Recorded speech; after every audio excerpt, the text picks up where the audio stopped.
Good morning guys, welcome to our channel Automation Academy. Our topic for today, National Electrical Code Part 14. What is this? A. Diodes, B. Resistance, C. Capacitor, D. None of these.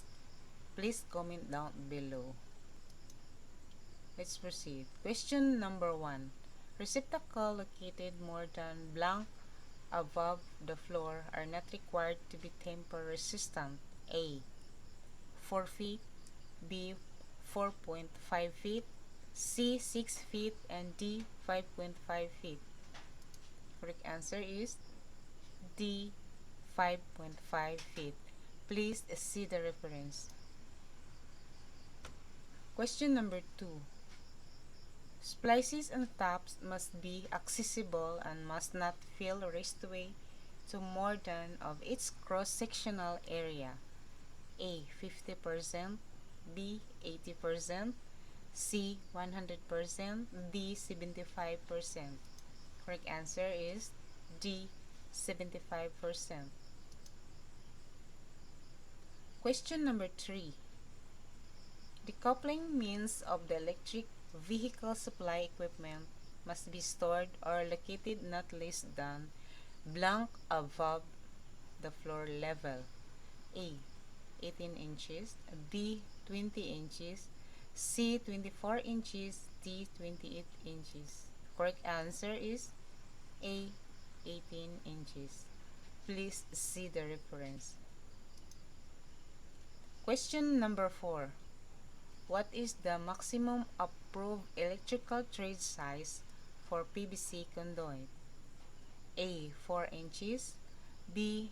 2 inches, C. 0.5 inches, D. 6 inches. Correct answer is D. 6 inches.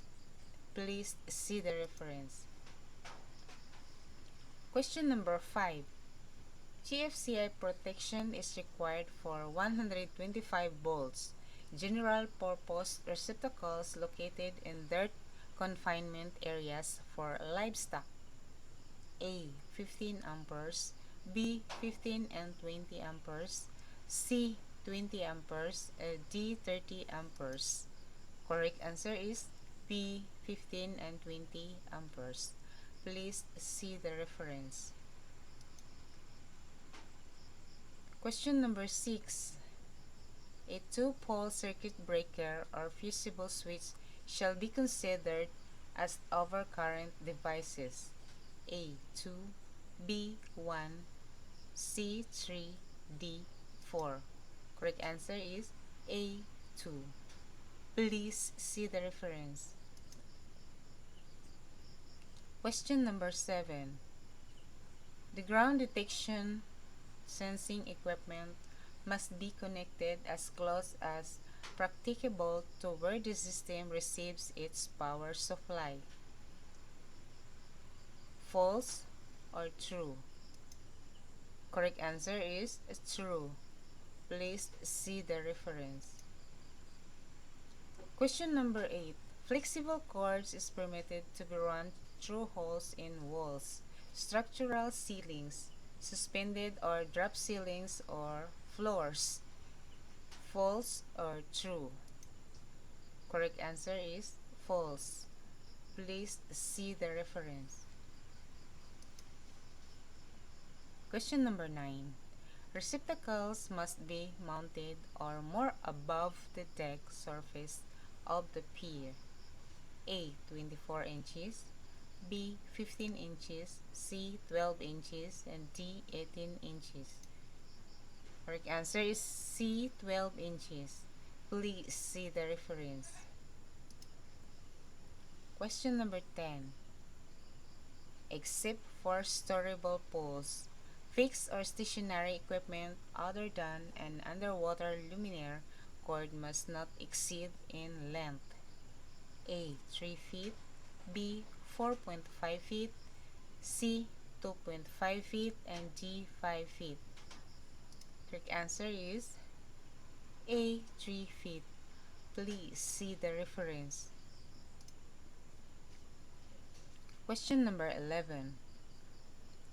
The total rating of a cord and plug connected room air conditioner must not exceed of the rating of a branch circuit where lighting outlets, other appliances, or general use receptacles are also supplied. A. 50%, B. 80%, C. 75%, D. 100%. Correct answer is A. 50%. Please see the reference. Question number 12. The overhead service conductors above a roof with a slope of at least 4 inches and 12 inches have a minimum clearance of A. 3 feet, B. 2.5 feet, C. 5 feet, D. 4 feet. Correct answer is A. 3 feet. Please see the reference. Question number 13. A circuit breakers or sets of fuse are acceptable as overcurrent device to provide overload protection in one family dwellings. A. 4 to 6, B. 4 to 12, C. 2 to 6, D. 2 to 12. Correct answer is C. 2 to 6. Please see the reference. Question number 14. At least how many inches of free conductor measured from the point in the box where it emerges from its raceway or cable shall be left at each outlet, junction, and switch point? A. 6 inches, B. 4 inches, C. 3 inches, D. 5 inches. Correct answer is A. 6 inches. Please see the reference. Question number 15. Cables listed for information technology equipment can be used to interconnect information technology equipment without the cable length limited. A. 10 feet, B. 15 feet, C. 12 feet, D. 18 feet. Correct answer is B. 15 feet. Please see the reference. And that's it for today, guys. Thank you for watching. Please do like and subscribe to our channel, Automation Academy, and comment down below.